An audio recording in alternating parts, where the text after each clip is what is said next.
Semiconductors are those substances which have conductivity between conductors and insulators. Semiconductors वो material को कहते हैं जिनकी कंडक्टिविटी कहाँ लाई करती है, कंडक्टर्स और इंसुलेटर्स के बीच में लाई करती है. कंडक्टर्स वो होते हैं जिनमें करंट फ्लो होता है इन जनरल लैंग्वेज, और इंसुलेटर्स वो होते हैं जिनमें करंट फ्लो नहीं होता है. तो उनके बीच के मटेरियल को कहते हैं सेमीकंडक्टर. उनके बीच का मटेरियल, यानी कि इसमें एक्सेप्शंस हैं कि इसमें कभी करंट फ्लो होगा कुछ कंडीशंस में और कुछ में नहीं होता है. जनरली सेमीकंडक्टर्स एक इंसुलेटर की तरह ही काम करते हैं, लेकिन अगर टेम्परेचर को बढ़ाएंगे वो आगे देखेंगे. चलो let's see. Conductors having partially field outermost orbital of their atom. Conductors जो सेमीकंडक्टर्स होते हैं उनका आउटरमोस्ट शेल पार्शियली फिल्ड होता है. पार्शियली फिल्ड होगा, कंप्लीटली या फिर फुली फिल्ड नहीं होगा. जो सेमीकंडक्टर्स आते हैं वे कॉमनली यूज होते हैं सिलिकॉन और जर्मेनियम का. अब देखते हैं हम सॉलिड्स की बात करें तो सॉलिड्स के 3 टाइप्स हैं, कंडक्टर्स, सेमीकंडक्टर्स, इंसुलेटर्स. इसकी रजिस्टिविटी की बात करें तो रजिस्टिविटी लाई करती है कंडक्टर्स की 10⁻⁻² टू 10⁻⁸ ओम मीटर. सेमीकंडक्टर्स की करती है रजिस्टिविटी 10⁵ टू 10⁻0 ओम मीटर, और इंसुलेटर्स होते हैं 10⁸ ओम मीटर इनकी रजिस्टिविटी होती है. इसमें सबसे हाई रजिस्टिविटी होती है उनके बीच में सेमीकंडक्टर्स की, और सबसे कम रजिस्टिविटी होती है कंडक्टर्स की, यानी कि इसमें करंट सबसे ज़्यादा फ्लो होता है, इसमें कम होता है, और इसमें तो होता ही नहीं है. कंडक्टिविटी ये देखो, ये सिग्मा इज इक्वल टू 1/ρ आ जाएगा. आपने बोर एटॉमिक मॉडल पढ़ा होगा, उसमें क्या होता है, एक एटम होता है और उस एटम की क्या होती है, शार्प एनर्जी लेवल्स होता है. एक पीक्स दी हुई होती है, शार्प एनर्जी लेवल्स किसकी फॉर्म में दी हुई होती है, उनकी पीक्स ऐसे एक स्पेक्ट्रम बना होता है, ऐसे लाइन स्पेक्ट्रम होता है. ये तो हो गया एटम का. लेकिन यहाँ पर किसकी बात हो रही है, एटम की ना बात होकर क्रिस्टल्स की बात हो रही है. और क्रिस्टल्स कैसे होते हैं, जैसे कि ये एटम है और ये काफ़ी सारे एटम मिलकर क्या बना देंगे, क्रिस्टल बना देंगे. तो इस क्रिस्टल की एनर्जी लेवल को हम बैंड से रिप्रेजेंट करते हैं, इसलिए यहाँ पर बैंड लिखा हुआ है, वैलेंस बैंड और कंडक्शन बैंड. और इस क्रिस्टल की एनर्जी शार्प पीक ना होकर क्या बना देती है, एक बैंड की फॉर्म में आ जाती है, बैंड. ये कंडक्शन बैंड और वैलेंस बैंड की फॉर्म में आ जाती है. वैलेंस बैंड में कौन से होते हैं, वैलेंस बैंड में वो इलेक्ट्रॉन्स होंगे जो कोवेलेंट बॉन्ड बनाते हैं. जो इलेक्ट्रॉन्स कोवेलेंट बॉन्ड बनाएंगे वो वैलेंस बैंड में होंगे, ठीक है. और जो फ्री इलेक्ट्रॉन्स बनते हैं, यानी कि जो कोवेलेंट बॉन्ड को तोड़कर ब्रेक होकर जंप कर जाते हैं, एक्साइट होकर कंडक्शन बैंड में चले जाते हैं, यानी कि फ्री इलेक्ट्रॉन्स कहाँ जाएंगे, कंडक्शन बैंड में चले जाएंगे. अब सेमीकंडक्टर्स की बात करते हैं, क्योंकि हमारा मेन टॉपिक सेमीकंडक्टर्स है. तो इसमें वैलेंस बैंड और कंडक्शन बैंड के जो बीच का गैप है, ये गैप क्या होता है, इस गैप को क्या बोलते हैं, इस गैप को बोलते हैं एनर्जी गैप या फिर फॉरबिडन एनर्जी गैप. या फिर फॉरबिडन एनर्जी गैप. ये क्या होता है, इसका एवरेज तो होता है 1.1 इलेक्ट्रॉन वोल्ट, लेकिन हम इसको कितना लेकर चलते हैं कि 3 इलेक्ट्रॉन वोल्ट से कम होता है. जो एवरेज आएगा वो 1.1 इलेक्ट्रॉन वोल्ट आएगा. कंडक्टर्स की बात करें तो ये क्या करते हैं, ये दोनों बैंड ओवरलैप होते हैं, यानी कि इनके बीच में कोई भी स्पेस नहीं होता, कोई भी फॉरबिडन एनर्जी गैप नहीं होता है. और इंसुलेटर्स का फॉरबिडन एनर्जी गैप कितना होगा, या ये होगा 3 इलेक्ट्रॉन वोल्ट से ज़्यादा. सेमीकंडक्टर्स का 3 इलेक्ट्रॉन वोल्ट से कम होगा. अब अल्फा की बात करते हैं. अल्फा क्या होता है, temperature of coefficient of resistance. Conductors का होता है पॉजिटिव, सेमीकंडक्टर्स का होता है नेगेटिव, और इंसुलेटर्स में करंट फ्लो नहीं होता है, इसलिए इसका होता ही नहीं है. देखो ये नेगेटिव और पॉजिटिव किस चीज़ पर डिपेंड करता है, कंडक्टर्स में टेम्परेचर इंक्रीज करने पर रेजिस्टेंस बढ़ता है. जितना हम टेम्परेचर बढ़ाएंगे उतना रेजिस्टेंस बढ़ेगा, तो इसलिए इसका अल्फा क्या हो जाएगा, पॉजिटिव आ जाएगा. अगर हम सेमीकंडक्टर्स की बात करें तो टेम्परेचर बढ़ाने पर रेजिस्टेंस कम होता है, रेजिस्टेंस कम होगा तो अल्फा क्या हो जाएगा, हमारा नेगेटिव आ जाएगा. अब आते हैं, सेमीकंडक्टर एलिमेंटल भी होते हैं और कंपाउंड के भी होते हैं. एलिमेंटल में आएंगे सिलिकॉन और जर्मेनियम. कंपाउंड्स में होते हैं जैसे कि gallium arsenic, indium phosphorus etcetera. Semiconductors are of two types, intrinsic semiconductor and extrinsic semiconductors.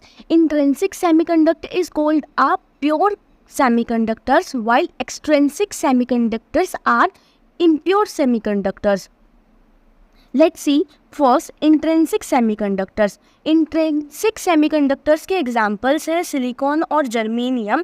Usually जो सेमीकंडक्टर्स होते हैं उनके आउटर मोस्ट शेल में क्या होता है, 4 वैलेंस इलेक्ट्रॉन होते हैं. हाफ फिल्ड होता है, पार्शली फिल्ड, और उसमें 4 इलेक्ट्रॉन्स होते हैं सिलिकॉन और जर्मेनियम. अब देखो, जैसे कि ये सिलिकॉन है, सिलिकॉन के पास 4 इलेक्ट्रॉन्स है, तो ये 4 इलेक्ट्रॉन्स नेबर वाले एलिमेंट के साथ कंबाइन होंगे और स्टेबिलिटी को गेन करेंगे. तो ये क्या करता है, जो इसके नेबर में 4 सिलिकॉन है उनके साथ कोवेलेंट बॉन्ड बना लेता है, इनके साथ शेयरिंग करके कोवेलेंट बॉन्ड बना लेता है और स्टेबिलिटी को गेन कर लेता है. इसी तरीके से ये वाला सिलिकॉन भी स्टेबिलिटी को गेन करेगा, ये वाला सिलिकॉन भी, ये भी और ये भी. तो ये क्या है, इंट्रिंसिक सेमीकंडक्टर्स है. इसके अंदर सिर्फ एक ही टाइप के एलिमेंट्स प्रेजेंट होंगे, दूसरे टाइप के एलिमेंट्स नहीं होंगे. और ये कंडीशन कब होती है, जब हमारा टेम्परेचर होता है T = 0.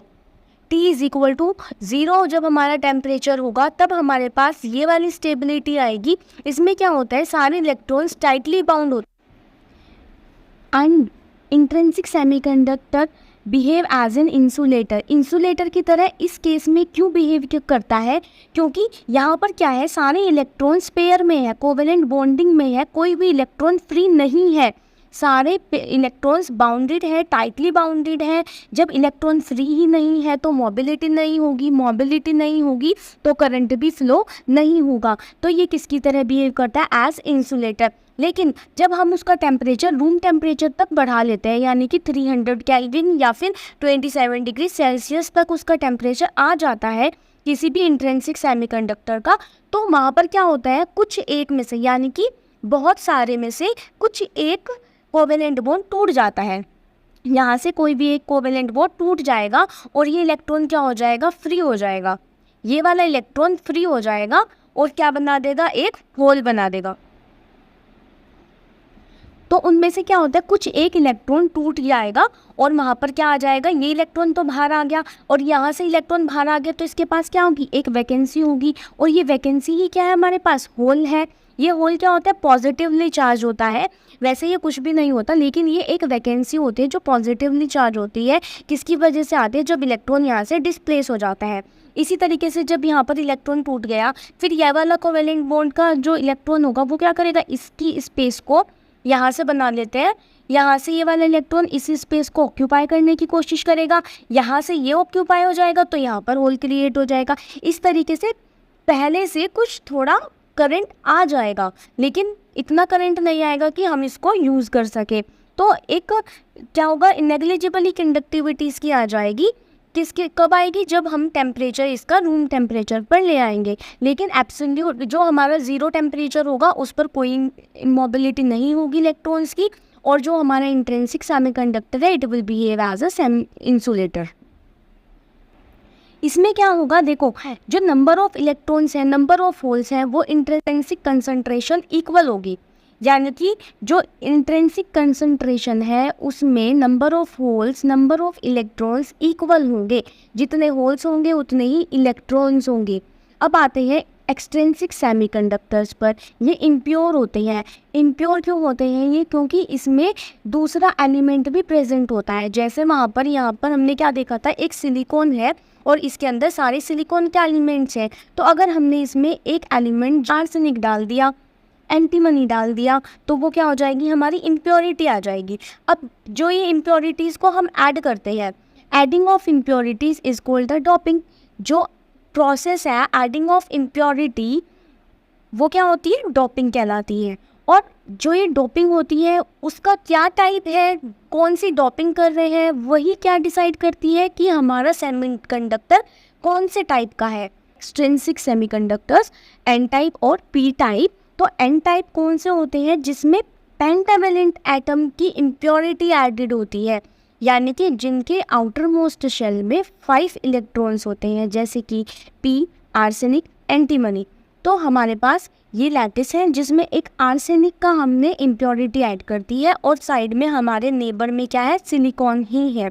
आर्सेनिक की वैलेंसी में 5 इलेक्ट्रॉन्स होते हैं आउटर मोस्ट में, तो 4 इलेक्ट्रॉन्स तो इसके बिजी हो गए कोवेलेंट बॉन्डिंग में और 1 इलेक्ट्रॉन इसका फ्री हो गया। तो ये जो फ्री इलेक्ट्रॉन है ये क्या करेगा, मोबिलिटी होगी इसकी। अब देखो ऐसा नहीं है कि सिर्फ एक ही आर्सेनिक का एटम है, यहाँ पे एक ही एलिमेंट होगा। ये बहुत बड़ा पार्ट होता है जिसमें अगर हम कुछ पार्ट ऐड करते हैं, कुछ सॉलिड ऐड करते हैं, तो उसमें बहुत सारे आर्सेनिक हो गए, बहुत सारे आर्सेनिक के एलिमेंट्स हो गए। तो जितने आर्सेनिक के एलिमेंट्स होंगे उतने ही ज़्यादा इसमें फ्री इलेक्ट्रॉन्स होंगे। तो एज़ कम्पेयर टू इंट्रेंसिक, जो एक्सट्रेंसिक की कंडक्टिविटी है, करंट कैरिंग है, तो ये ज़्यादा होता है। देखो इसको हम डोनर इम्प्योरिटी भी कहते हैं क्योंकि जो ये इलेक्ट्रॉन फ्री अवेलेबल है ये अपना इलेक्ट्रॉन डोनेट कर रहा है, तो इसको हम डोनर इम्प्योरिटी भी बोलते हैं। और एक डोनर इम्प्योरिटी ऐड करने से इसकी कंडक्टिविटी बहुत ज़्यादा बढ़ जाती है, मैनी टाइम्स इसकी कंडक्टिविटी इंक्रीज़ हो जाएगी। अब बात करते हैं इसके एनर्जी लेवल्स की, यानी कि वैलेंस बैंड और कंडक्शन बैंड की। अब जब ये हमने बोल दिया कि ये डोनर है, तो ये क्या करता है, यहाँ पर एक डोनर एनर्जी लेवल को क्रिएट कर देगा नियर कंडक्शन बैंड। तो यहाँ पर क्या होगा, जो एनर्जी गैप है, फॉरबिडन एनर्जी गैप, ये कम हो जाएगा और इसकी कंडक्टिविटी ज़्यादा हो जाएगी। एक क्वेश्चन बनता है, ये इसके ऊपर एक क्वेश्चन बनता है, why N type semiconductors called so, यानी कि एन टाइप सेमीकंडक्टर्स हम क्यों बोलते हैं। इसका आंसर आप लोगों को पता चल गया होगा या फिर कमेंट में बताना। अब आते हैं हम type 2 P type semiconductor. P type semiconductor में हम जो इम्प्योरिटीज़ ऐड करेंगे वो होंगी हमारी ट्राईवैलेंट इम्प्योरिटीज़। ट्राईवैलेंट यानी कि जिनके आउटर मोस्ट शेल में 3 इलेक्ट्रॉन्स प्रेजेंट होंगे, जैसे कि बोरोन, एल्यूमिनियम, इंडिनियम, गैलियम। हमारे पे बोरोन की इम्प्योरिटी ऐड कर दी और साथ में हमारे पास नेबरिंग में है जर्मेनियम के एलिमेंट्स। अब ये बोरोन के पास एक वैकेंसी है, 3 एलिमेंट्स, 3 इलेक्ट्रॉन्स तो इसके पेयर हो गए, कोवेलेंट बॉन्डिंग में शेयरिंग में आ गए। एक इसके पास नहीं है, जबकि जो जर्मेनियम होता है उसके पास एक इलेक्ट्रॉन होता है। तो ये कहाँ बनाएगा, यहाँ पर एक होल क्रिएट हो गया ना, वैकेंसी क्रिएट होगी। तो अब ये ऊपर से एक इलेक्ट्रॉन आएगा, इसका स्पेस ऑक्यूपाई करेगा। जब इसका स्पेस ऑक्यूपाई हो गया तो यहाँ पर क्या हो जाएगा, एक होल क्रिएट हो जाएगा, यहाँ पर ये वाला होल क्रिएट हो गया। तो इसी तरीके से फिर नेबरिंग का एक कोवेलेंट बॉन्ड टूटेगा और फिर वो क्या करेगा, इसकी स्पेस को ऑक्यूपाई करेगा, फिर एक होल क्रिएट हो जाएगा।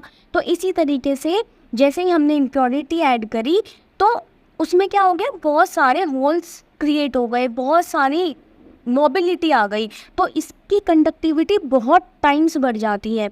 और ये क्या है, एक्सेप्टर है, एक्सेप्टर इम्प्योरिटी भी बोलते हैं इसको, क्योंकि ये क्या करता है, इलेक्ट्रॉन की कमी होती है, इलेक्ट्रॉन इसको रिक्वायर होता है, इट रिक्वायर्स 1 इलेक्ट्रॉन्स और क्रिएटेड होल। इलेक्ट्रॉन की कमी है तो ये एक्सेप्ट करेगा, एक्सेप्टर इम्प्योरिटी है ये। और एक चीज़ और हम याद कैसे करेंगे, देखो याद करने के एक ही तरीका है, होल्स की मेजॉरिटी पी टाइप में होगी और इलेक्ट्रॉन्स की मेजॉरिटी एन टाइप में होगी। यानी कि जिस सेमीकंडक्टर में हम देखेंगे कि इलेक्ट्रॉन्स ज़्यादा है वो एन टाइप होगा और जिस सेमीकंडक्टर में पी होल्स ज़्यादा होंगे वो पी टाइप होगा। अब इसके कंडक्शन और वैलेंस बैंड को देख लेते हैं एक बार। ये क्या करता है, एक्सेप्टर है, तो एक एक्सेप्टर एनर्जी लेवल क्रिएट कर देगा वैलेंस बैंड के पास, और इसका जो हमारा फॉरबिडन एनर्जी गैप है वो क्या हो जाएगा, कम हो जाएगा और बहुत इजीली करंट क्या होने लगेगा, फ्लो हो जाएगा। आई होप सभी को सेमीकंडक्टर्स क्लियर हो गया होगा। जो डाउट्स है कमेंट सेक्शन में पूछ लेना। Like, share and subscribe.